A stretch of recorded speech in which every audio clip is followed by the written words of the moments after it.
Investasi emas saat ini menjadi salah satu pilihan masyarakat Indonesia, termasuk para milenial. Seiring perkembangan teknologi dan literasi masyarakat yang baik tentang investasi, membuat emas menjadi pilihan utama milenial dalam berinvestasi. Lalu seperti apa ya gaya milenials dalam berinvestasi emas, khususnya investasi emas digital? Nah, bersama saya Bella Fauzi, kita akan ulas bersama dalam 30 Minutes with Laku Emas.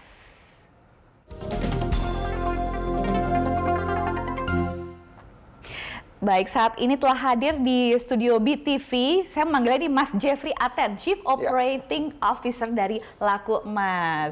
Mas, apa kabar? Sehat? Sehat sekali, Mbak Bella. Sehat ya. Oke, nah hari ini kita akan ngobrol-ngobrol seputar dengan investasi emas. Siap. Nah, ini kan milenial banyak sekali nih yang sudah melek investasi gitu ya, emas. Nah, sebelum kita bahas tentang itu, saya pengen tahu nih, emas yang dari zaman dulu sampai zaman sekarang itu terus bertahan.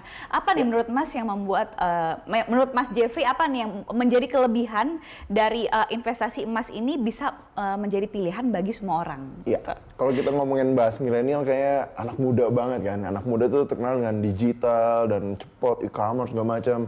Tapi kalau kita ngomongin emas, sebenarnya mungkin emas tuh kayak investasi baby boomer atau kayak engkong gue nih atau bapak gue segala macam. Kayak lebih ke area tua banget. Tapi actually 3 tahun ini semenjak ada emas digital ataupun emas fisik yang sudah didagangin oleh Antam segala macam dengan packaging yang lebih baru, yang lebih teknologinya juga ada segala macam. Saya rasa milenial juga sekarang sudah melirik salah satu portofolio bagi investasi milenial. Kalau misalnya mereka memilih kenapa memilih emas, saya rasa mungkin karena baik lagi tren harga, mungkin kita ngomongin tren harga udah pasti naik, dan mungkin juga saat ini kita ngomongin emas mungkin bisa diomong safe haven gitu loh. Iya. Kalau kita ngomongin yang investasi lain, investasi misalnya kayak kripto, kayak saham segala macam, memang si milenial juga mungkin dari zaman pandemik ya mungkin kayak hype banget, gue beli kripto, gue beli segala macam, tapi mungkin dengan market sekarang, dengan keadaan sekarang, mungkin sekarang emas yang mungkin lebih safety ataupun dia bisa nyimpen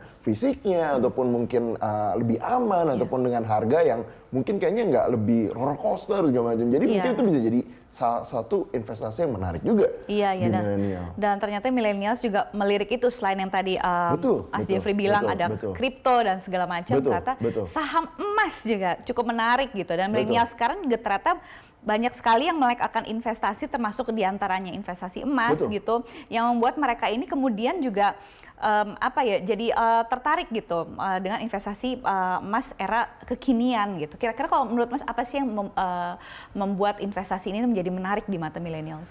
Sebenarnya kalau kita ngomongin menarik, mungkin kita ngomongin kalau misalnya kita mau belajar investasi itu kan kita mesti pelajarin fundamentalnya dulu, teknikalnya dulu. Mungkin ada beberapa orang yang gue invest karena teman gue invest nih, gue ikut-ikutan segala macam. Saya rasa dengan ada kejadian 3 tahun ini di kripto ataupun di saham segala macam, mungkin sekarang masyarakat Indonesia mulai lebih mempelajari dulu nih. Nah, mungkin salah satunya emas ini ataupun emas digital ataupun emas fisik itu adalah instrumen yang paling gampang dipelajari nih.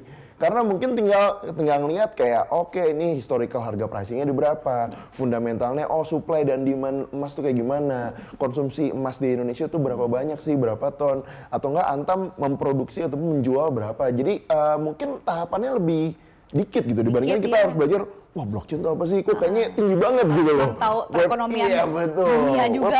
Gimana apa tuh saham, kita ngomongin saham, saya nggak ngerti laporan keuangan nih, saya mesti belajar top line, bottom line nih, revenue dikurangin ini, mungkin ada orang yang susah kok belajarnya. Tapi kalau mungkin kalau emas itu lebih simple. Karena mungkin emas tuh udah ada dari zaman Nabi dulu mungkin sampai sekarang. Jadi udah lebih culture-nya lebih rekat gitu loh terhadap masyarakat Indonesia. Betul, gitu. Dan ada bukti fisiknya juga. Dan historical udah ada. Mama gue dulu beli emas, sekarang harga per gram harga dulu berapa, sekarang berapa gitu. Jadi kayak orang lebih ada historicalnya gitu loh. Betul. Nah, tadi kan kalau misalnya Mas Jeffrey bilang dari zaman engkong gue udah investasi emas gitu ya. Tapi kan kalau kita berbicara tentang kelompok yang younger generation gitu, seperti milenial sendiri kan, kita itu karena sudah terbiasa dengan teknologi yang canggih sehingga timbul kecenderungan kita tuh nggak mau repot gitu. Yang kalau bisa lebih mudah, lebih instan, lebih baik gitu.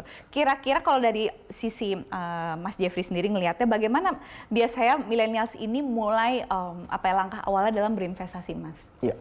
Sebenarnya kalau balik dulu nih ke investasi ya, milenial itu saya rasa dia lebih ke arah liquidity. Saat kita ngomongin investasi, dia pastiin ini barang gue yang gue beli, investasi yang gue beli, ini cepet cair atau enggak sih? Karena kan soal kita ngomongin kita beberapa investasi, misalnya let's say properti. Hari ini kita beli 1 miliar, apakah kita langsung bisa jual? Enggak kan? Kalau kita misalnya ngomong saham, iya saham ada H+2 ataupun kripto segala macam. Nah, kalau emas saya rasa termasuk yang liquid dan bisa dibawa kemana-mana juga.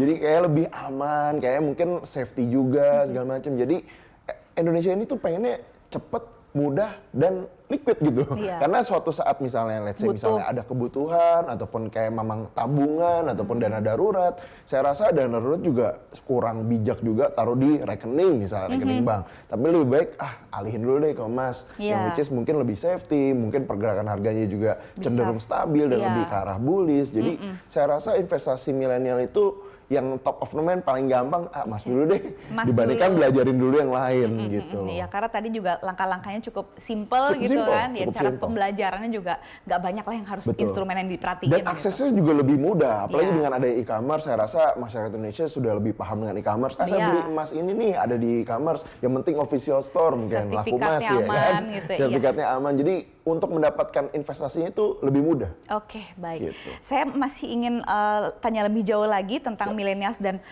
cara mereka berinvestasi, tapi kayaknya kita harus rehat dulu. Kita lanjut lagi selain satu ini ya. Oke, baik. Pemirsa, 30 Minutes with Laku Emas akan kembali setelah yang satu ini.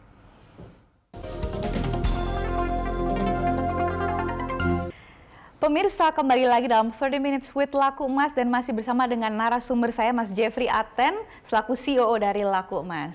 Iya, saya mau kembali lagi nih membahas tentang fenomena yang terjadi dalam generasi kita lah ya, millennials gitu. Nah, sekarang kan tersedia pilihan, ada yang namanya emas fisik dan juga emas digital. Kalau dilihat dari milenial sendiri, dari dua jenis emas tersebut tuh biasanya mereka lebih kecenderungannya milih yang mana? Surprisingly 3 tahun di bisnis digital gold ini surprisingly banyak yang masih muda-muda sih. Maksudnya mungkin anak-anak muda sekarang kan mungkin lebih banyak suka traveling ataupun ini dikit healing gitu kan. Jadi kayak mobilitasnya lebih tinggi ya. Kalau misalnya kita ngomongin fisik kan berarti kan dia harus punya tempat yang permanen, ataupun dia punya rumah sendiri, ataupun dia punya berangkas sendiri. Yang which is saya rasa milenial sekarang juga masih pada maunya bekerja, maunya kesini, mau coba segala macam. Mungkin emas digital bisa jadi solusi. Kenapa? Saya nggak perlu ada berangkas, saya nggak punya rumah nih sekarang nih, tapi saya bisa bawa kemana-mana. Tapi balik lagi, tetap masih dalam ranah investasi. Suatu saat dia membutuhkan uangnya, ataupun saya mau jual emasnya, ataupun dia mau narik fisik juga emasnya, saya rasa sekarang aset emas digital ini cukup menjadi pilihan ya di era-era milenial ini gitu loh. Iya, betul. Berarti kalau dengan adanya, itu kan bilangnya teknologi ya? Teknologi, betul. Berarti untuk milenial sendiri dengan adanya emas digital itu banyak sekali proses-proses yang dipermudah, termasuk cara membeli emas. Cara membelinya dipermudah, cara nyimpennya dipermudah, mau cairin pun atau menjual pun dipermudah. Oke. Nah, berarti mitos investasi emas itu harus punya banyak uang udah nggak berlaku lagi dong? Atau satu gimana? Udah nggak berlaku nih. Kalau misalnya kita ngomongin dulu ya kan, misalnya 1 gram 1 juta itu kan susah. Kalau sekarang kan kita punya 50.000, punya 100.000, ataupun saya bayar pakai kemudahan-kemudahan di e-commerce dengan promo-promonya, ataupun dengan cara bayar kan banyak ya, mau dari cash, VA, kartu kredit, ataupun kita ngomongin pay later dibandingkan beli yang nggak pakai pay later, lebih baik pay later bisa buat investasi nih, karena mungkin harga emas lagi murah atau segala macam. Jadi semua metode pembayaran itu dipermudah juga dengan e-commerce, dipermudah juga dengan teknologi kita untuk membelinya. Jadi saya rasa itu salah satu pilihan yang cukup menarik. Oke. Karena ya kalaupun misalnya punya duit juga baru, misalnya let's say 100.000 atau 50.000, bisa mulai mencicil gitu ya. Bisa memulai berinvestasi. Iya. Gitu. Lebih tepatnya itu untuk berinvestasi ya. Iya, penting tuh, karena kita juga sebagai milenial harus mulai belajar ya. Baik kan dengan adanya informasi sekarang, teknologi yang semakin memprovide semuanya, harusnya kita tidak miskin literasi gitu. Bisa lebih mengenal lewat proses literasi investasi yang baik gitu. Nah kalau misalnya Mas Jeffrey sendiri melihatnya, ini milenial saat ini nih tentang investasi, apakah sudah cukup pengetahuannya gitu, atau masih ada hal-hal mendasar yang harus mereka punya atau mereka gali lebih dalam lagi? Saya rasa financial literasi di Indonesia ini cukup, beberapa tahun ini cukup lumayan ya, dibandingkan mungkin 10 tahun yang lalu, ataupun berapa puluh tahun yang lalu, yang which is kita opening account di bank aja, males bingung saya simpan aja di bawah bantal segala macam. Financial literasi itu memang cukup penting ya seiring dengan berkembangnya sebuah negara gitu loh. Saya rasa masyarakat Indonesia sekarang dengan adanya mungkin media YouTube ataupun beberapa sosial media lainnya, saya rasa dengan adanya influencer juga ataupun beberapa artis-artis juga yang mencoba nih investasi itu ini loh yang benar. Jadi saya rasa Indonesia ini sekarang cukup baik di financial literasi akhir-akhir ini ya, karena mungkin akses untuk memiliki ataupun mencari informasi lebih mudah dengan era teknologi ini. Iya, oke. Nah biasanya hal mendasar apa nih yang harus mereka punya? Satu sih pasti pengetahuannya dulu. Saat kita mau investasi apa? Kalau misalnya kita ngomongin investasi emas itu ada beberapa pilihan. Satu emas fisik, satu emas digital, ada juga mungkin kontrak emas atau futures. Jadi kita mesti ngedefine dulu, mana sih emas yang cocok nih sama profil resiko saya. Cuannya di mana, kalau saya mungkin loss, itu saya di mana. Tapi intinya masing-masing investasi kita perlu pelajarin dulu. Gitu. Iya, disesuaikan dengan kebutuhan juga. Betul. Gitu ya. Oke, nah kalau untuk menurut ada nggak catatan perbandingan nih investasi emas digital di negara-negara Asia? Indonesia sendiri tuh menduduki posisi yang seperti apa? Kalau kita ngomongin emas digital itu di Asia sih cukup terkenal ya. Mungkin kita ngomongin India, China. Singapura, atau mungkin kita ngomongin Vietnam segala macam. Itu mereka memang culture-nya juga dekat dengan emas. Dibandingkan mungkin kita ngomongin negara barat ataupun US segala macam, mungkin mereka lebih ke arah investasi yang kayak ETF, saham dan segala macam yang mungkin imbal hasilnya ataupun returnnya bisa lebih tinggi. Kan kita ngomong high risk high return, tapi kalau misalnya kita di Indonesia sendiri, saya rasa Indonesia juga mungkin masuk di top 10 produsen emas, dan juga balik lagi Indonesia juga kaya sih sebenarnya konsesi emas, produsennya dan segala macam. Saya juga rasa emas itu menjadi salah satu top of mind juga sih, selain saham dan kripto ya di Indonesia. Oke. Jadi menduduki posisi yang paling penting ya. Cukup penting. Iya, betul. Karena Asia kan juga ya culture masih mirip-mirip lah ya. Betul. Gitu. Nah, seberapa penting sih masyarakat khususnya milenials di Indonesia ini memiliki investasi emas sebagai simpanan di masa depan? Kalau dari pengalaman Mas Jeffrey? Kalau dari saya sendiri nih personal opinion aja, kalau milenial ataupun milenial tuh udah lewat dari first jobber juga ya. Mungkin udah agak mid segala macam. Mungkin dulu kalau first jobber kita ngomongin investasi apa sih yang paling bagus? Investasi pasti di otak dulu pasti.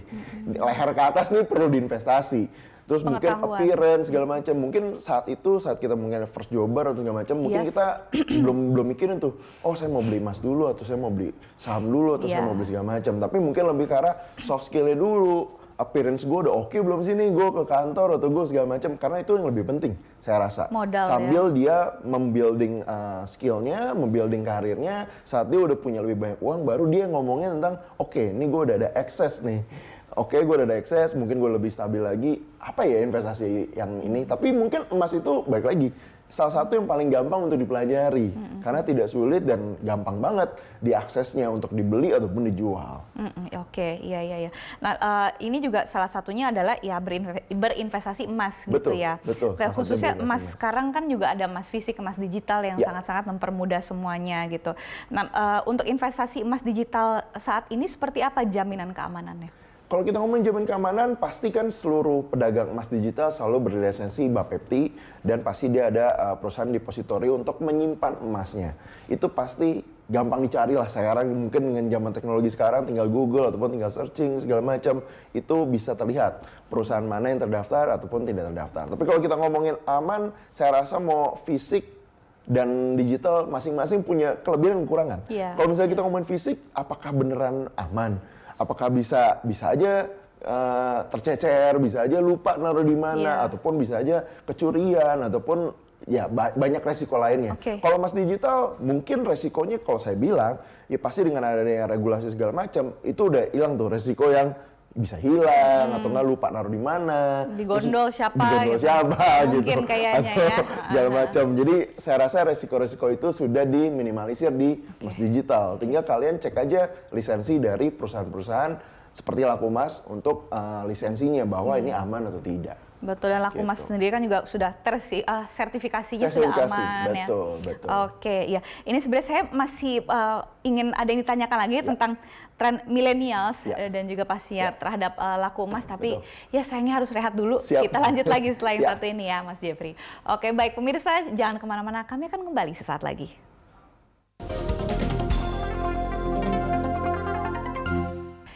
Pemirsa, kembali lagi dalam 30 Minutes with Lakumas dan masih bersama dengan narasumber saya hari ini, Mas Jeffrey Aten, COO dari Lakumas. Oke, kita lanjut lagi nih, Mas.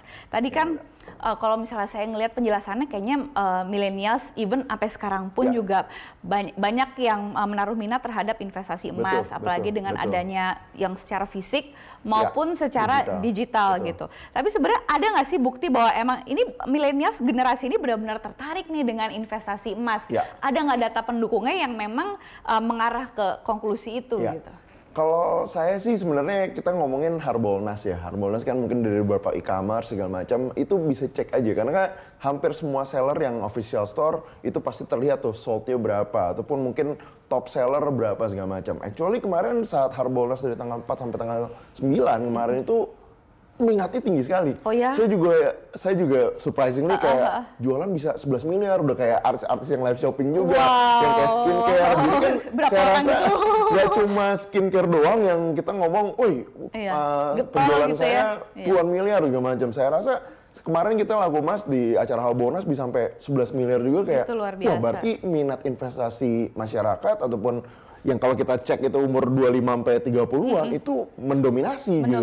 Which is itu kan ranahnya milenial ya di situ ya. Benar. Jadi mereka melek teknologi juga. Betul, satu melek teknologi, nggak cuma masalah kita ngomongin promo, tapi kan berarti kan minat investasi masyarakat Indonesia which is milenial lumayan tinggi. Lumayan tinggi. Dan merujuk kepada data-data yang tadi. Betul, penjualan sebesar belasan miliar yang menyaingi live shopping lainnya itu saya kira lumayan ya. Lumayan. Dan platformnya sih yang saya selalu tuh bisa cocok ketemu gitu ya. Soalnya kalau didominasi skincare terus kayaknya skincare investasi betul kan. Itu beauty investment, maksudnya kesehatan itu juga nomor satu. Jadi kesehatan bukan nggak investasi ya. Investasi juga untuk diri sendiri.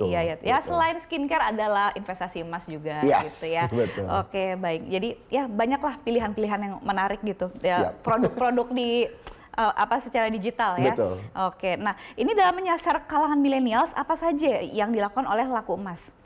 Kalau kita sih sebenarnya banyak kegiatan kita, mau dari ATL, BTL, di sosmed ataupun offline kita punya sering pameran segala macam. Kita berusaha mendekatkan diri kita nih sebagai perusahaan untuk memperkenalkan bukan cuma sebenarnya nggak milenial aja sih, mungkin Gen Z, mungkin kita ngomongin gen yang lebih tua lagi, baby boomer segala macam. Kita pengen kasih presence gitu bahwa kita tuh ada bukan perusahaan yang kayak nggak ada fisiknya ataupun nggak ada kantor segala macam, karena kita juga bekerja sama dengan CMK Store dari Frank & Co, The Palace, Mondial, ataupun kita ada beberapa pameran di mall-mall besar di Indonesia dan kita seperti roadshow ya, kita muter segala macam. Ya kita mendekatkan diri bahwa kita tuh beneran ada loh, dan kita memang perusahaan yang memang pengen amanah gitu menjalankan bisnis ini, nggak cuma pengen ngumpulin duit masyarakat doang ataupun kita mau scam, enggak. Ya nggak mungkin scam lah, karena kan ini juga selain ada offline store-nya, online-nya juga ada bekerja sama dengan e-commerce gitu kan.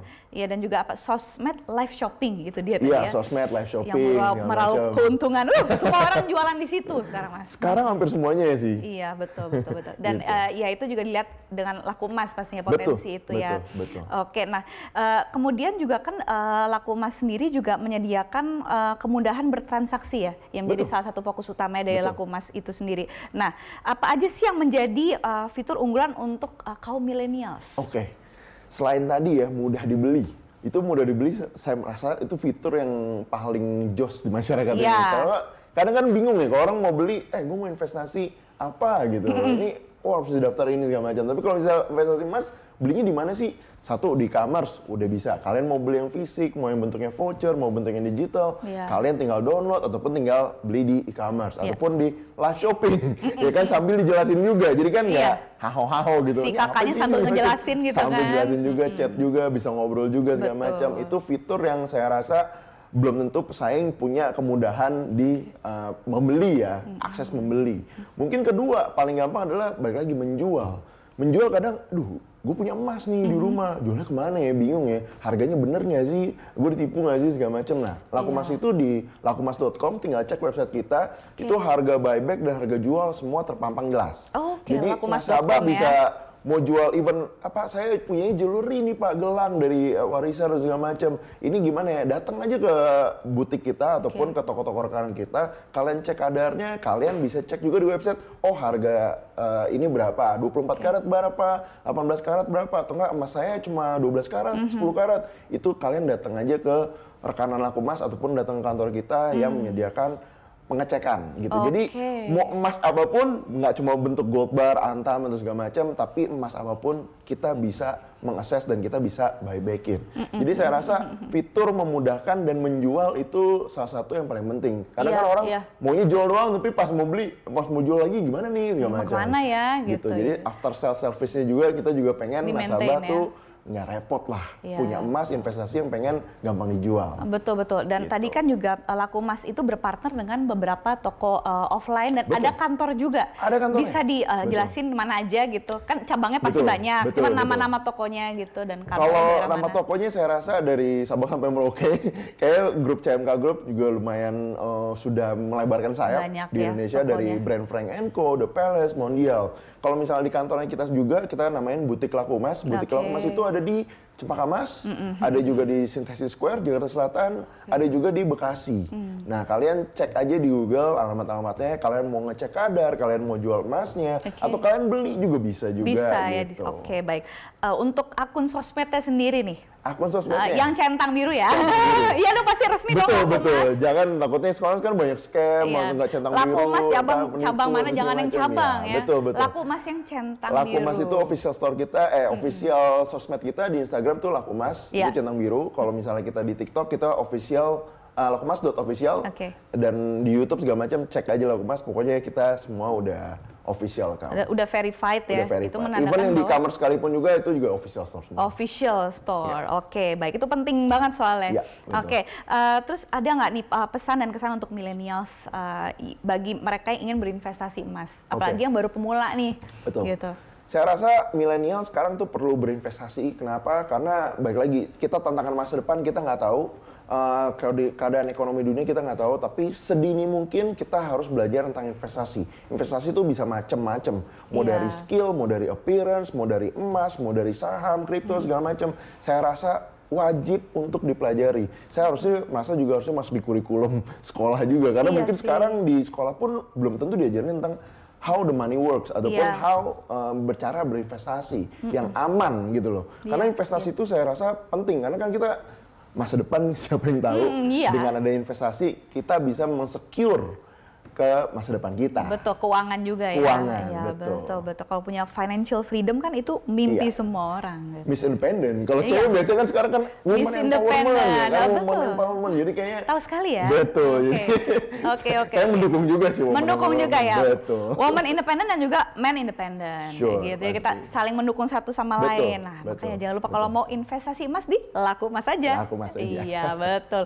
Oke, kalau gitu terima kasih banyak Mas Jeffrey Aten. Sehat-sehat selalu dan sukses untuk Lakumas pastinya. Oke, baik. Thank you. Terima kasih, Mas. Oke, baik pemirsa, demikianlah 30 Minutes with Lakumas. Atas nama seluruh kerabat kerja yang bertugas, saya Bella Fauzi pamit undur diri. Terima kasih dan sampai jumpa.